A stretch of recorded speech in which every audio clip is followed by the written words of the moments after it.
أفضل 10 مسلسلات مصرية اجتماعية حديثة. في الفيديو ده هشارك معاكم قائمة بتضم أفضل 10 مسلسلات مصرية درامية تناولت مشكلات وقضايا اجتماعية في آخر 20 سنة، واللي بجد تستحق إن هي تكون ضمن قائمة مشاهدتك لو أنت من محبين المسلسلات الواقعية في أحداثها وتفاصيلها.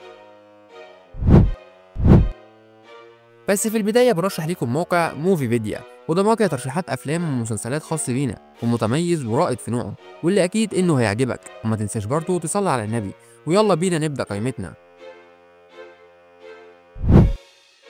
في المركز العاشر معانا هو مسلسل تحت الوصاية، واللي أنتج سنة 2015. القصة بتدور حوالين مريم، ودي بنت كانت مدمنة بتحاول تتعافى وتبدأ من جديد، ولكنها بتواجه ماضيها وألم الانتكاسة وسط مجتمع عمره ما بيرحم. المسلسل تناول قضية الإدمان من منظور إنساني حساس، وكشف تأثيره المدمر على النفس والعلاقات. المسلسل من تأليف مريم نعوم ومن إخراج تامر محسن، ومن بطولة نيلي كريم وظافر العابدين ومحمد فراج.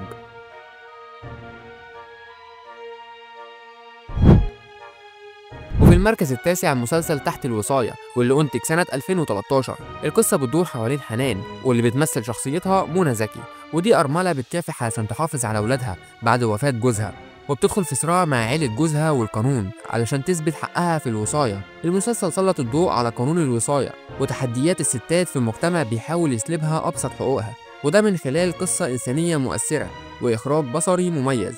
والمسلسل نال إشادة نقدية كبيرة وحصل على جوائز كتير، ويعتبر واحد من أنضج الأعمال الاجتماعية في التاريخ الدراما المصرية.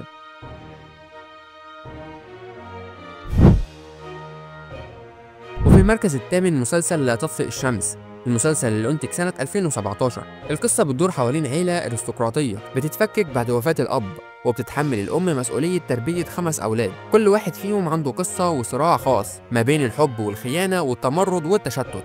ورغم إن العمل مأخوذ عن رواية لإحسان عبد القدوس، ولكن المعالجة الحديثة قدرت تنقله لزمن معاصر وتعكس التغير الكبير اللي حصل في قيم المجتمع المصري. المسلسل من بطولة ميرفت أمين وأمينة خليل وفتحي عبد الوهاب وريهام عبد الغفور ومحمد ممدوح. المسلسل قدر يوصل لمشاعر الناس من خلال سرد هادي وإنساني بيكشف إزاي الحب ممكن ينهزم وسط صراعات الأجيال والقيود الاجتماعية.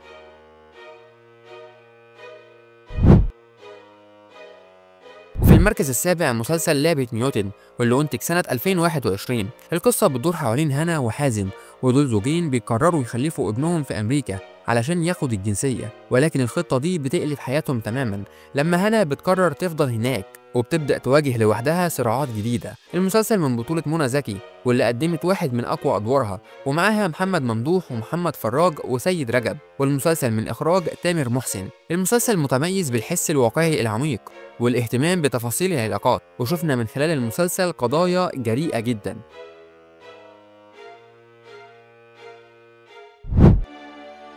وفي المركز السادس مسلسل 60 دقيقة، واللي أنتج سنة 2021. القصة بتدور حوالين ياسمين، واللي بتقرر إن هي تواجه جوزها أدهم الدكتور النفسي الشهير بعد ما اكتشفت إن هو مش بس خانها، ولكنه كمان متورط في جرائم تحرش واعتداءات جنسية ضد ستات وبنات كتير، وفي بنات منهم أنهوا حياتهم بسبب اللي تعرضوا له. المسلسل من بطولة ياسمين رئيس ومحمود نصر، واللي قدروا يقدموا قصة مشوقة ومكثفة في 9 حلقات بس. والمسلسل بيتميز بالإثارة النفسية والتعامل الجريء مع مواضيع زي العنف الزوجي والتستر على المجرم، وكمان سلط الضوء على الجانب المظلم من السلطة الطبية والنفسية، وخلى المشاهد يطرح سؤال: هو مين ممكن نثق فيه فعلا؟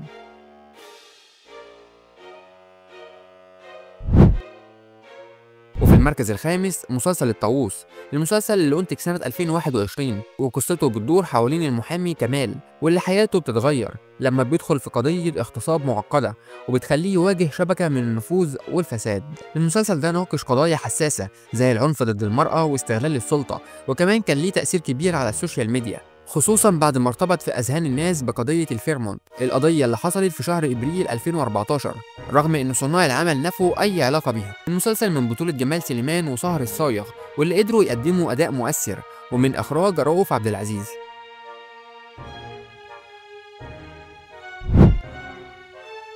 وفي المركز الرابع مسلسل لام شمسية، والمسلسل اللي أنتج سنة 2025. القصة بتدور حوالين نيلي، ودي معلمة في مدرسة دولية بتتقلب حياتها رأسا على عقب بعد ما بتتهم صديق العيلة بالتحرش بابن جوزها الصغير خلال عيد ميلاده، والاتهام ده بيفتح أبواب لصراعات قانونية ونفسية وعائلية، وبيخلي كل الشخصيات تواجه أسئلة صعبة عن الصمت والدعم والمواجهة. المسلسل من تأليف مريم نعوم، ومن إخراج كريم الشناوي، ومن بطولة أمينة خليل وأحمد صلاح السعدني ومحمد شاهين ويسرى اللوزي. اللي يميز المسلسل مش بس جراءة الموضوع وسرعة الإيقاع، لا ده كمان ركز على البعد الإنساني من غير أي تهويل أو استغلال.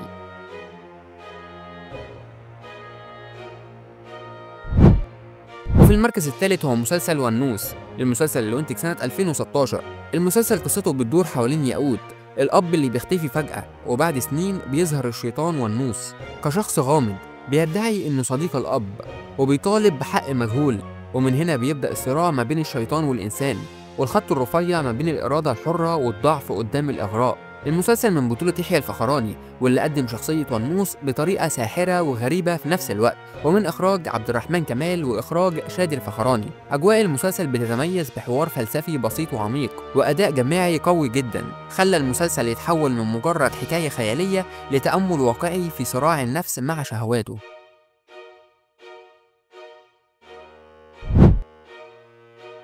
وفي المركز الثاني هو مسلسل السبع وصايا، المسلسل اللي أنتج سنة 2014.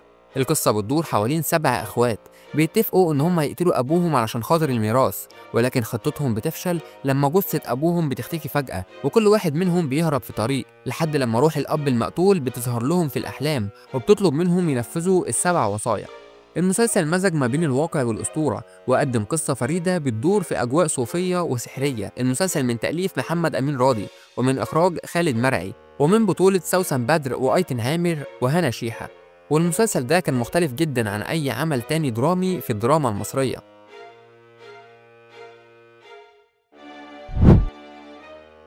وفي المركز الأول معانا هو مسلسل سجن النساء، واللي أنتج سنة 2014. القصة بتدور حوالين 3 ستات اتعرضوا لظلم كبير في حياتهم، وده خلاهم يرتكبوا جرايم ويدخلوا بسببها السجن. المسلسل بيورينا تفاصيل حياتهم جوه الزنزانة، ومحاولاتهم للنجاة من قسوة المكان ومن نظرة المجتمع ليهم بعد خروجهم. المسلسل من بطولة نيلي كريم وسلوى خطاب ودرة، ومن إخراج كاملة أبو ذكري.